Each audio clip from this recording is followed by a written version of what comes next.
දවස අවසාන වෙද්දී ඔයාටත් හිතනවද අද දවස නිකම්ම ගෙවිලා ගියා මුකුත්ම වැඩක් කරුන්නේ නැහැ කියලා. ඒ දේ නවත්තගෙන දවස ෆුල් සක්සස් වෙන්න මම පාවිච්චි කරන දේවල් 3ක් ඔයාලත් එක්ක මම ෂෙයා කරගන්නම් අද.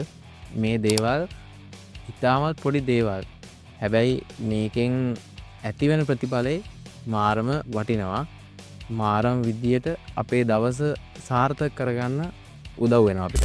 පළවෙනි දේ තමයි හෙට දවසේ කරන්න ඕන වැඩ ටික මගේ පොතේ ලියලා ඒක වැඩ කරන තැන මේ සුඩින් තියලා තියෙන එක.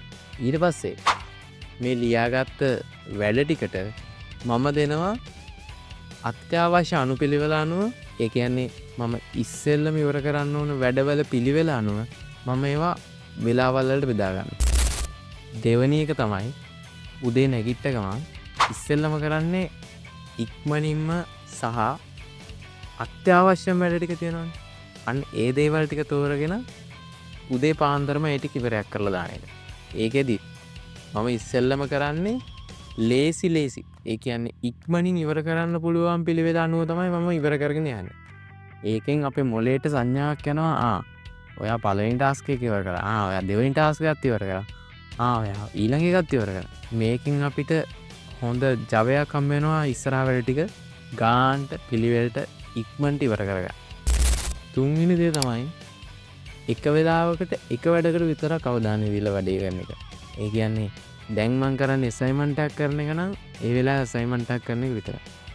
මේ වෙලාවේ මම කරන්නේ වීඩියෝ එකක් එඩිට් කරන එක නම් ඒක විතරයි. මේ වෙලාවේ කරන්නේ මම පැකින් කරන එක නම් ලේබල් එකක් ඩිසයින් කරන එක නම් මොනවා හරි දෙයක් නම් ඒ අදාළ වැඩේට විතරයි මම ෆෝකස් එක දෙන්නේ. එහෙම නැතුව අසයින්මන්ට් එකක් කරන ගමන් වීඩියෝ එක එඩිට් කරන්න යන්නවත් පැකේජින් කරන්න යන්නවත් යන්නේ නැහැ. මේකෙන් අපිට පුළුවන් වෙනවා අනවශ්‍ය විදියට වැය වෙන වෙලාවල් නතර කරගෙන හොඳ කාර්යක්ෂමතාවයකින් හොඳ ක්වොලිටියකින් වැඩේ ඉවර කරගන්න පුළුවන් වෙනවා. ඔය දේවල් ටික තමයි මගේ දවසේ වැඩ ටික ගොඩ දාගන්න මම පාවිච්චි කරන්නේ. ඊට අමතරව බෝනස් ටිප් එකක් විදියට තව දෙයක් කියන්නම්.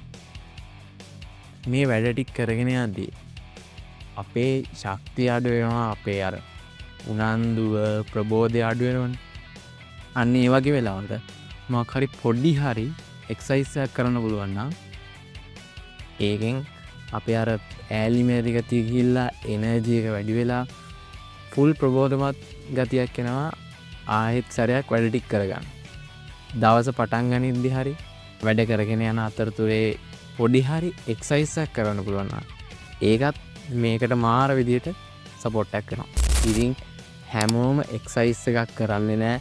හැමෝටම එක්සර්සයිස් එකක් කරන්නත් බෑ. මොකද සාමාන්‍යයෙන් එක්සර්සයිස් එකක් කරන්න පුරුද්දක් තියෙනවා.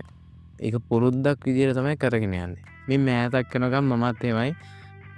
අද එක්සර්සයිස් කරන්න පටන් ගත්තොත් දවසක් කරනවා, දෙකක් කරනවා, ආයේ සතියක්වත් පැත්තවත් බලන්නේ නැහැ. ඒක පුරුද්දක් විදියටම කරගෙන යන්න ඕන දෙයක්. පුරුද්දක් විදියටම තියෙන්න ඕන දෙයක්. පුරුද්දක් නැති වර්කවුට් එකක් කරන එක පුරුද්දක් ඇති කරන්න මම චැලෙන්ජ් එකක් පටන් ගත්තා. 90 day challenge එකක්.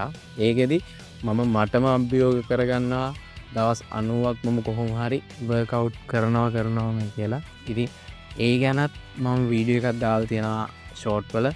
ගිහිල්ලා බලන්න. මම ඔයාලටත් ඒ අභියෝගය කරනවා. ඒ අභියෝගය ඔයාලා දින්නොත් ඔයාලට වටින තෑග්ගක් හම්බ වෙනවා.